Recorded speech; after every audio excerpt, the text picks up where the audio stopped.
ఆరోగ్యం కావాలి అంటే ఎవరైనా ఎవరిని ఉపాసన చెయ్యమని చెప్తారు అంటే సూర్యనారాయణమూర్తిని ఉపాసన చెయ్యండి అంటారు.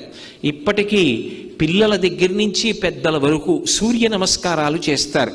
ఆ సూర్య నమస్కారాల్లో కేవలం 10 విధములైనటువంటి భంగిమలతో చేసే నమస్కారాలు ఉన్నాయి.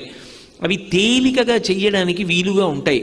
ఆ సూర్య నమస్కారం చెయ్యడం కేవలము శరీరమునకు ఆరోగ్యం ఇవ్వడానికి ఒక్కదానికే కాదు, ఆ సమయంలో సూర్య బింబాన్ని ఉపాసన చేస్తారు మనసుతో.